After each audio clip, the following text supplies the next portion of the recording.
Hello everyone, welcome back to my channel. So ఈరోజు మన topic వచ్చేసి ఆర్టీ 2010 గురించి అయితే వన్ బై వన్ డీటెయిల్గా మీకు ఎక్స్ప్లెయిన్ చేస్తానండి.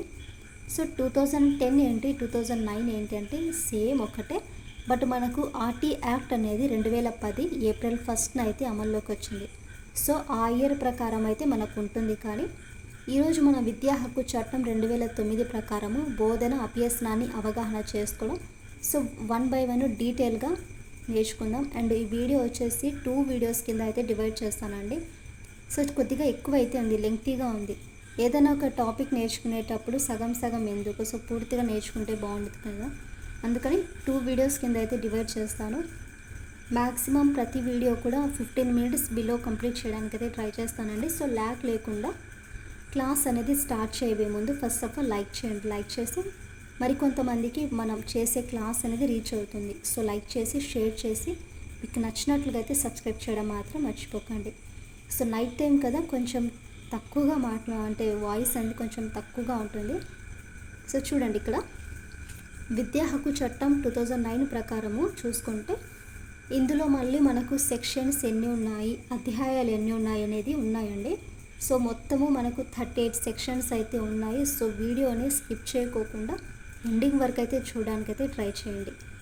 2002కి పూర్వము 6 to 14 ఇయర్స్ మధ్య గల ఎవరైతే బాలబాలికలకు ఉచిత నిర్బంధ ప్రాథమిక విద్యను అందించడం గురించి ఆదేశ సూత్రాల్లోని ఆర్టికల్ 45లో తెలియజేసింది.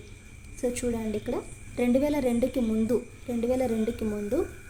6 నుంచి 14 సంవత్సరాల మధ్య గల ఎవరైతే బాలబాలికలు ఉన్నారో సో వారిని ఉచిత నిర్బంధ ప్రాథమిక విద్యను అందించడం గురించి ఆదేశ సూత్రాల్లోని ఏ ఆర్టికల్లో మనకు తెలియజేసేదంటే ఆర్టికల్ 45లో తెలియజేసేది.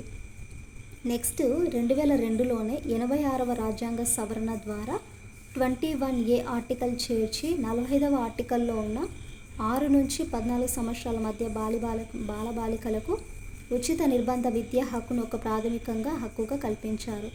సో ఏదైనా ఒక పాయింట్ మీకు అర్థం కాకపోతే మళ్ళీ చదవండి, ఎందుకంటే ఫస్ట్లోనే మనకి ఎవరికి అర్థం కాదండి. సో 1 or 2 టైమ్స్ రిపీటెడ్గా చదవడం వల్ల ఆ పాయింట్ అనేది మనకు క్లియర్గా అర్థమవుతుంది. సో ఏదైనా సరే అది మనకు అర్థం కాని విషయాన్ని పదే చదవండి, ప్రాబ్లం ఏం లేదు. సో 2002-86 రాజ్యాంగ సవరణ ద్వారా ఆర్టికల్ 21లో చేర్చి ఆర్టికల్ 21 అనేది చేర్చి 45వ ఆర్టికల్లో ఉన్న ఈ 6 నుంచి 14 సంవత్సరాల బాలికలకు ఉచిత నిర్బంధ విద్యా హక్కును ఒక ప్రాథమిక హక్కుగా కల్పించారు.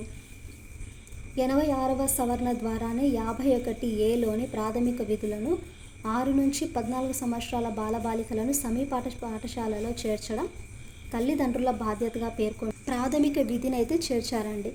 సో 86వ సవరణ ద్వారానే 51Aలోని ప్రాథమిక విధులను 6 నుంచి 14 సంవత్సరాల బాలబాలికలకు సమీప పాఠశాలలో చేర్చడం తల్లిదండ్రుల బాధ్యతగా పేర్కొంటూ 11వ ప్రాథమిక విధిని అయితే చేర్చారు. భారత రాజ్యాంగంలో ఆర్టికల్ 21A ప్రకారం రూపొందించిన చట్టమే ఆర్టీ 2009. సో భారత రాజ్యాంగంలోని ఆర్టికల్ 20A ప్రకారం రూపొందించిన చట్టమే ఆర్టీ 2009. ఆర్టీ 2009 రాష్ట్రపతి ఆగస్టు 26న 2009 ఆమోదించారు. ఆర్టీ 2009 రాష్ట్రపతి ఆగస్టు 26, 2009న ఆమోదించారు. అండ్ ఈ చట్టంలో మనకు ఆర్టీ చట్టంలో 7 అధ్యాయాలు అంటే భాగాలండి, ఒక షెడ్యూలు, 38 సెక్షన్లు అయితే ఉన్నాయి. సో ఎన్ని అధ్యాయాలు ఉన్నాయంటే 7 అధ్యాయాలు, ఒక షెడ్యూలు, 38 సెక్షన్స్ అయితే ఉన్నాయి. సో మనకు అమలులోకి వచ్చింది ఎప్పుడంటే ఏప్రిల్ 1 కండి. సో ఏప్రిల్ 1, 2010 ఆర్టీ యాక్ట్ అనేది మనకు వచ్చింది. ఇది ఆమోదించారు, బట్ అమల్లోకి వచ్చింది వచ్చేసి మనకు 2010. ఆర్టీ 2009లో ముఖ్యాంశాలు అంటే కొన్ని భాగాలు అయితే చూద్దాము. ఇక్కడ ఫస్ట్ వన్ వచ్చేసి ఉపోద్ఘాతం అండి. ఉపోద్ఘాతం అంటే 1 నుండి 2 ప్రకరణలు. సెకండ్ వన్ ఉచిత నిర్బంధ ప్రాథమిక హక్కు 3, 4, 5 అంటే ప్రకరణలు. ఎన్నో ప్రకరణ అంటే 3, 4, 5 ప్రకరణలు. థర్డ్ వన్ వచ్చేసి సంబంధిత ప్రభుత్వము, స్థానిక ప్రభుత్వము, తల్లిదండ్రుల బాధ్యతలు. సో ఇవన్నీ కూడా దేనిలో ప్రకరణలు అంటే 6 నుండి 11 ప్రకరణలు. 4 ఏంటంటే బడులు, టీచర్ల యొక్క బాధ్యతలు. దేనిలో చేర్చారంటే 12 నుండి 28. పాఠ్య ప్రణాళిక మూల్యాంకనము ప్రాథమిక విద్యా పూర్తి ఇది 29 నుండి 30. ఇక్కడ మనకు ప్రకరణల గురించి అంటే సెక్షన్స్ అండి. ప్రకరణ అంటే సెక్షన్స్. మొత్తం మనకు 7 అధ్యాయాలు ఉన్నాయి కదా. సో 7 అధ్యాయాల్లోనే 38 సెక్షన్స్ ఇవన్నీ కూడా. బాలల హక్కుల రక్షణ అంటే సంరక్షణ చట్టం వచ్చేసి 31 నుండి 34 సెక్షన్. ఇంకా యాజ్ యూజువల్గా ఇతరులు ఉంటాయి కదా. సో అవి వచ్చేసి 35 నుండి 38. సో ఇప్పుడు ఉపోద్ఘాతం చూడండి. ఫస్ట్ ఉపోద్ఘాతం ఏంటంటే దీనిలో 1, 2 సెక్షన్లు అయితే ఉంటాయి. సో 1, 2 అయితే ఉన్నాయి. సెక్షన్ 1లో చూసుకుంటే పేరు, పరిధి, అమలు తేదీ గురించి అయితే పేర్కొనబడింది. సో ఇన్ కేస్ మీ దగ్గర ఇలాంటి టెక్స్ట్ బుక్ కన్నా లేకపోతే మనము డిఎస్సిలో పిఐఏ చదువుకున్నాం, పర్స్పెక్టివ్ ఇన్ ఎడ్యుకేషన్. సో దానిలో కూడా మనకు ఆర్టీ యాక్ట్ గురించి కంప్లీట్గా ఇన్ఫర్మేషన్ అయితే ఉందండి. ఇన్ కేస్ మీ దగ్గర బుక్ ఉంటే పిఐఈ బుక్ కన్నా ఉంటే లాస్ట్ టైం మనం ప్రిపేర్ అయింటాం కదా. సో ఇదిగోండి మీకు చూపిస్తాను. ఇదిగోండి ఈ బుక్ ఉంది కదా. ఇందులో కూడా మనకు ఆర్టీ గురించి ఇచ్చారండి. సో ఎవరైనా ఈ బుక్ ఉంటే మాత్రం ఖచ్చితంగా యూజ్ చేసుకోండి. సెక్షన్ 1లో దేని గురించి పేర్కొనబడిందంటే పేరు, పరిధి గురించి అయితే అమలు చేస్తారండి. ఫస్ట్ 1లో చూసుకుంటే ఫస్ట్ సెక్షన్, సెకండ్ సెక్షన్ ఉంది కదా. అందులో ఫస్ట్ సెక్షన్లో వచ్చేసి పేరు, పరిధి, అమలు తేదీ గురించి పేర్కొనబడింది సెక్షన్ 1లో. నెక్స్ట్ దీని ప్రకారం ఈ చట్టాన్ని ఉచిత నిర్బంధ ప్రాథమిక విద్యా హక్కు చట్టం 2009గా పిలుస్తారు. దీని ప్రకారము ఈ చట్టాన్ని ఉచిత నిర్బంధ ప్రాథమిక విద్యా హక్కు చట్టం 2009 అనేసి పిలుస్తారు. ఈ సెక్షన్ ప్రకారము జమ్మూ కాశ్మీర్కు తప్ప మిగతా 27 రాష్ట్రాలకు 7 కేంద్రపాలిత ప్రాంతాలకు వర్తిస్తుంది. సో దేనికి తప్ప? జమ్మూ కాశ్మీర్కి తప్ప మిగిలిన 27 స్టేట్స్ ఉంటాయి కదా. సో ఆ 27 స్టేట్స్కి అండ్ నెక్స్ట్ టెరిటరీస్ ఉంటాయి కదా. సో 7 కేంద్రపాలిత ప్రాంతాలకైతే ఈ సెక్షన్ మనకు వర్తిస్తుంది. అమలు తేదీ కేంద్ర ప్రభుత్వ నిర్ణయానుసారం ప్రకటించబడుతుంది. సో మనము మాట్లాడుకున్నాం కదా, ఆ అమలు తేదీ అనేది ఎవరి మనకు నిర్ణయానుసారం ప్రకటించబడుతుందంటే కేంద్ర ప్రభుత్వం యొక్క నిర్ణయం ద్వారా మనకు ప్రకటించబడుతుంది. అండ్ ఈ చట్టము 2010 ఏప్రిల్ 1కి మనకు కేంద్ర ప్రభుత్వ ప్రకటనను అనుసరించి అమల్లోకి వచ్చింది. సో ఇది మనకు బిట్టు చాలాసార్లు అడిగారు.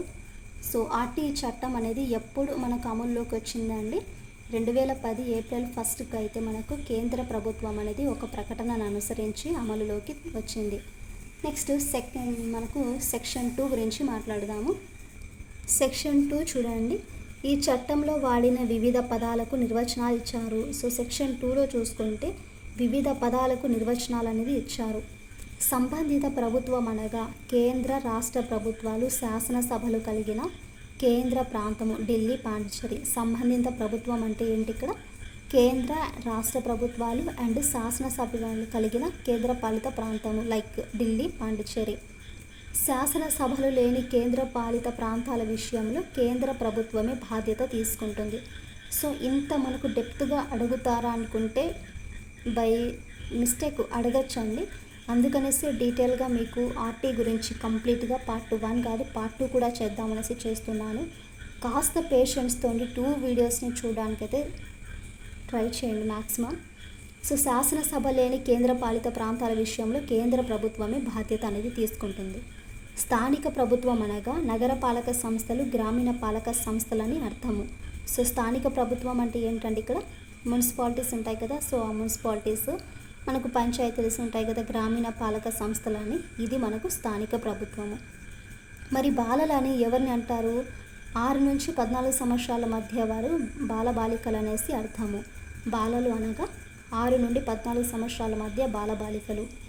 ప్రతికూల పరిస్థితులకు లోనయ్యే బాలలు అనగా ఎస్సీ, ఎస్టీ. సో మనకు ఎస్సీ, ఎస్టీ సామాజిక విద్యాపరంగా వెనుకబడిన వర్గాల తల్లిదండ్రులకు చెందిన బాలలు. సో ప్రతికూల పరిస్థితులకు లోనయ్యే బాలలు అంటే ఎవరిక్కడ?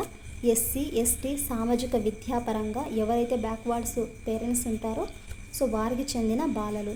నెక్స్ట్ 1 బలహీన వర్గాల బాలలు అనగా సంబంధిత ప్రభుత్వం నిర్ణయించిన ఆదాయం కంటే తక్కువ స్థాయి ఆదాయం కలిగిన తల్లిదండ్రులకు చెందిన పిల్లలు. బలహీన వర్గాల బాలలు అంటే సంబంధిత ప్రభుత్వం నిర్ణయించిన ఆదాయం కంటే, సో మనకు ఫర్ ఎగ్జాంపుల్ 2 lakhs అనుకోండి. సో ఆదాయం కంటే తక్కువ స్థాయి ఆదాయం కలిగిన తల్లిదండ్రులకు చెందిన పిల్లల్నే మనము బలహీన వర్గాల బాలలు అనేసి అంటారు. నెక్స్ట్ వన్ ప్రాథమిక విద్య. సో ప్రాథమిక విద్య అంటే ఎలిమెంటరీ విద్య అనగా ఫస్ట్ నుండి 8th క్లాస్ వరకు స్టడీస్ అంటే మనకు విద్య అనేది. ప్రాథమిక విద్య అంటే ఎలిమెంటరీ విద్య అనగా 1 నుంచి 8 తరగతుల విద్య, ఇదే మనకు ఎలిమెంటరీ విద్య. నెక్స్ట్ క్యాపిటేషన్ ఫీజ్ అనగా, సో మనకు క్యాపిటేషన్ ఫీజు కూడా చాలాసార్లు రిపీట్ అడిగేది ఛాన్స్ అయితే ఉందండి. క్యాపిటేషన్ ఫీజు అనగా పాఠశాలలు నిర్ణయించిన ఫీజు కాకుండా ఇచ్చే విరాళాలు, చందాలు. సో మనకు పాఠశాలలు మనకు స్కూల్స్లలో నిర్ణయిస్తారు కదా, సో ఆ ఫీజు అనేది కాకుండా సమ్టైమ్స్ మనకు ఫండ్స్ వస్తుంటాయి, సో చందాలు వస్తుంటాయి, దానినే మనము క్యాపిటేషన్ ఫీజు అంటారు. క్యాపిటేషన్ ఫీజు అంటే ఏంటంటే పాఠశాల నిర్ణయించే ఫీజు కాకుండా ఇచ్చే విరాళాలు, చందాలనే క్యాపిటేషన్ ఫీజు అంటారు. షెడ్యూల్ అనగా ఈ చట్టానికి అదనపు సమాచారం కొరకు చేర్చబడిన అనుబంధము. ప్రకటన అనగా కేంద్రం జారీ చేసిన ఒక అఫీషియల్ ప్రకటన అండి. సో అధికారిక ప్రకటన. ప్రకటన అంటే ఏంటి? కేంద్రం జారీ చేసిన అధికారిక ప్రకటన. నెక్స్ట్ సంరక్షకులు అనగా సహజ తల్లిదండ్రులు లేదా కోర్టు నిర్ణయించిన వ్యక్తులు. సంరక్షకులు అనగా సహజ తల్లిదండ్రులు లేదా కోర్టు నిర్ణయించిన వ్యక్తులనే మనము సంరక్షకులు అంటారు. సో మనకు కొంతమంది అడాప్ట్స్ చేసుకుంటారు కదా పేరెంట్స్ లేని వాళ్ళు, పిల్లలకి కొంతమంది గార్డియన్స్గా ఉంటారు. సో వాళ్ళు కానీ లేకపోతే కోర్టు నిర్ణయించిన వ్యక్తులు ఉంటారు, వాళ్ళనే మనము సంరక్షకులు అంటారు.